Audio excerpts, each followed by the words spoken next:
Hi, I'm Aaron Patzer, the founder and CEO of Mint.com. I guess what makes Mint.com special is that it takes the time and effort out of a process that, well, pretty much everybody deals with, which is managing their money. In the past, that's something that just has taken too much work. So a lot of people have gone without a clear picture of their finances. And in today's economy, that's a pretty dangerous idea. So we've actually seen our users on Mint.com change their spending habits. About half of them have changed their spending habits, saved more money, and we're really proud that we're serving what I would say is an underserved demographic in personal finance, women and people in their 20s and 30s. Our average user is about 31, and 40% of our new users are women, and we're really bringing the ease of personal finance to a whole new generation and a bunch of new people. So what country is the best for starting a tech company? I guess I'm probably biased, but I have to say the U.S., and in particular Silicon Valley.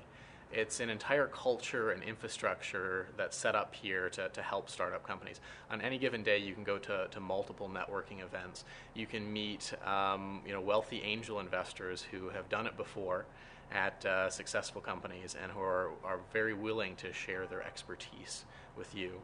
Most of the attorneys out here are willing to accumulate about $25,000 in legal fees in return for maybe a percent equity in your company on the off chance that some of those companies will make it big.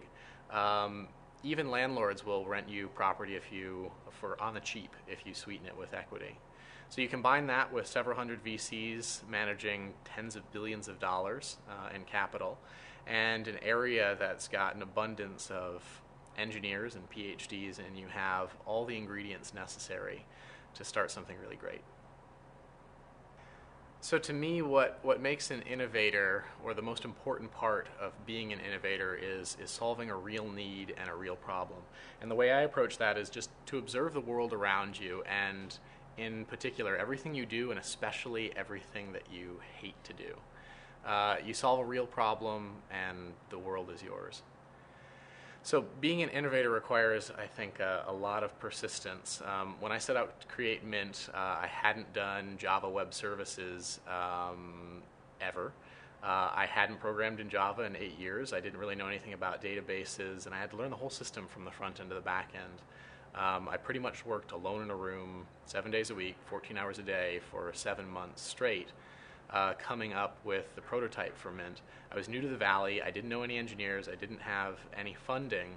So I did most of the pre-alpha work on Mint myself. And that's the biggest part of being an innovator. You just have to persist, even in times of doubt. Even when you don't think that you'll succeed, persist. So how does Mint.com contribute to improving the state of the world? Well, with more than 600,000 users, Mint.com is the fastest growing and largest personal finance application out there. We track more than $150 billion in transactions and about $15 billion in assets. And really my goal behind creating Mint was to help reverse the debt that the U.S. has gotten itself into. For U.S. consumers, the savings rate has actually been negative since 2005, which is pretty abysmal. And so far, to reverse that trend, Mint has identified over $100 million in savings opportunities and optimizations for its users. Additionally, about half of our users say that they've changed their spending habits just by having a tool that helps them manage their money. And as a result, they're saving more. So we're on track to improving the financial situation here in the U.S., and eventually we'll expand globally to improve the financial situation of the world.